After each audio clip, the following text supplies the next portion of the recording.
27 और 28 जुलाई को पीएम मोदी 2 दिवसीय दौरे पर जाएंगे गुजरात।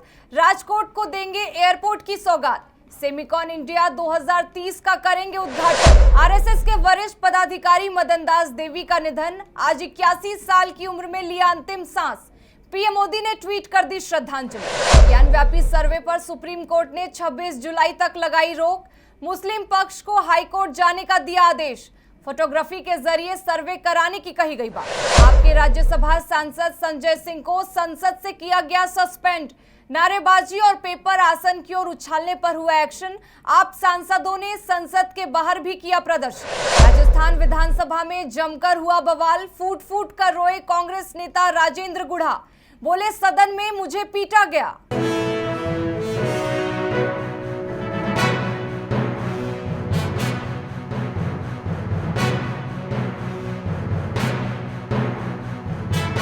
नमस्कार, आप देख रहे हैं न्यू इंडिया लाइव और आपके साथ मैं हूं सलोनी शिवा। नजर डालेंगे आज के अहम खबरों पर। प्रधानमंत्री नरेंद्र मोदी 2 दिवसीय गुजरात दौरे पर जाएंगे। 27 और 28 जुलाई को पीएम मोदी गुजरात में रहेंगे। इस दौरे के दौरान वह राजकोट में नवनिर्मित हिरासर हवाई अड्डे का उद्घाटन करेंगे। वहीं इस बारे में अधिकारियों ने जानकारी देते हुए बताया कि प्रधानमंत्री भारत के सेमीकंडक्टर क्षेत्र में निवेश के अवसरों पर ध्यान आकर्षित करने के लिए राज्य की राजधानी गांधीनगर में कार्यक्रम सेमिकॉन इंडिया 2030 का भी उद्घाटन करेंगे। आरएसएस के वरिष्ठ पदाधिकारी मदन दास देवी का सोमवार को 81 साल की उम्र में निधन हो गया। मदन दास देवी का पार्थिव शरीर दोपहर 1:30 बजे से शाम 4 बजे तक बेंगलुरु स्थित आरएसएस कार्यालय केशव कृपा में अंतिम दर्शन के लिए रखा जाएगा। बता दें कि मदन दास देवी अखिल भारतीय विद्यार्थी परिषद के पूर्व राष्ट्रीय संगठन सचिव भी रह चुके थे। उस वक्त उन्होंने पूर्व प्रधानमंत्री अटल बिहारी वाजपेयी के साथ मिलकर काम किया था। उनके निधन पर पीएम मोदी ने भी दुख प्रकट किया है। उन्होंने कहा कि मदन दास देवी के देहावसान से अत्यंत दुख हुआ है। उन्होंने अपना पूरा जीवन राष्ट्र सेवा में समर्पित कर दिया। उनसे मेरा न सिर्फ घनिष्ठ जुड़ाव रहा बल्कि हमेशा बहुत कुछ सीखने को मिला। वहीं गृह मंत्री अमित शाह ने भी मदन दास देवी के निधन पर शोक व्यक्त किया। सुप्रीम कोर्ट ने ज्ञानवापी मस्जिद परिसर में एएसआई के सर्वे पर रोक लगा दी है। सुनवाई के बाद सुप्रीम कोर्ट ने कहा कि सर्वे की प्रक्रिया को लेकर मुस्लिम पक्ष हाईकोर्ट जा सकता है। पहले सुप्रीम कोर्ट ने ज्ञानवापी मस्जिद में 1 सप्ताह तक खुदाई का काम नहीं कराने की बात कही। फोटोग्राफी और रडार इमेजिंग के जरिए सर्वे कराने की बात कही गई। एएसआई की ओर से कहा गया कि हम लोग केवल सर्वे का काम कर रहे हैं। सुप्रीम कोर्ट ने सभी पक्षों को सुनने के बाद कहा कि मुस्लिम पक्ष मंगलवार को ही हाईकोर्ट जाए। इसके बाद एएसआई के सर्वे पर कोर्ट ने 26 जुलाई तक रोक लगाने का आदेश दे दिया। आपके राज्यसभा सांसद संजय सिंह को संसद की कार्रवाई से सस्पेंड कर दिया गया है। संजय सिंह को नारेबाजी करने, पेपर फाड़कर स्पीकर की चेयर की ओर उछालने के मामले में ये एक्शन हुआ है। संजय सिंह को मौजूदा हफ्ते की कार्रवाई के लिए सस्पेंड कर दिया गया है। बताया जा रहा है कि आप सांसद संजय सिंह सदन के भीतर गुजरात में जहरीली शराब पीने से हुई मौतों के मामले को उठा रहे थे। इस दौरान उन पर नारेबाजी करने, पेपर फाड़ स्पीकर की चेयर की ओर उछालने का आरोप है। संजय सिंह को इस सप्ताह की कार्रवाई के लिए सदन से निलंबित कर दिया गया। बता दें कि गुजरात के बोटाद में हाल ही में जहरीली शराब पीने से 37 लोगों की मौत हुई। राजस्थान की विधानसभा में आज जमकर हंगामा हुआ। बागी तेवर अपना रहे पूर्व मंत्री और कांग्रेस नेता राजेंद्र गुढ़ा ने विधानसभा में जमकर बवाल किया और कथित लाल डायरी लहराने की कोशिश की। इस दौरान जब सदन में हंगामा हुआ तो मार्शल ने उन्हें बाहर निकाल दिया। राजेंद्र गुढ़ा ने मुख्यमंत्री अशोक गहलोत के खिलाफ मोर्चा खोला हुआ है। सदन के बाहर आकर राजेंद्र गुढ़ा मीडिया के सामने रो पड़े। उन्होंने दावा किया कि सदन के भीतर उनके साथ मारपीट हुई और सरकार के मंत्रियों ने जबरन उन्हें बाहर निकाल दिया। पूर्व मंत्री का कहना है कि वह डायरी को सदन में पेश करना चाहते थे। वह लोगों के मुद्दों को उठाना चाहते हैं। इसके साथ ही उन्होंने और क्या कुछ कहा, सुनिए। बताना चाह रहा हूँ इन सारे लोगों को किस तरीके से कांग्रेस के नेताओं के ऊपर फिल्में बन रही हैं। मेरे पास वो डायरी थी, वो डायरी मेरी छीन ली गई। मेरे साथ इन्होंने सारे के सारे 25-50 लोगों ने एक साथ मेरे ऊपर हमला कर दिया।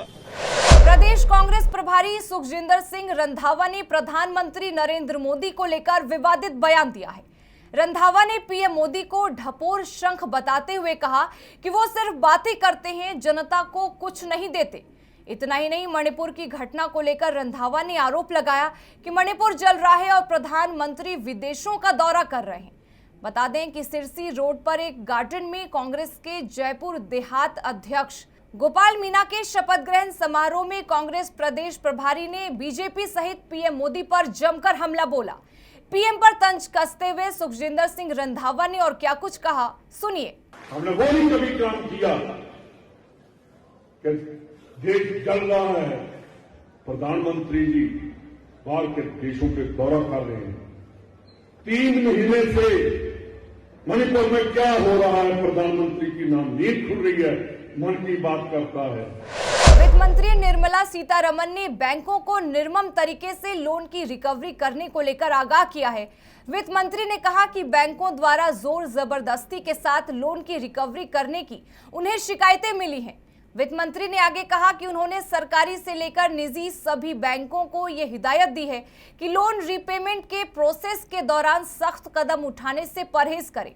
साथ ही ऐसे मामलों में संवेदनशील और मानवीय आधार पर कोई भी कार्रवाई करें।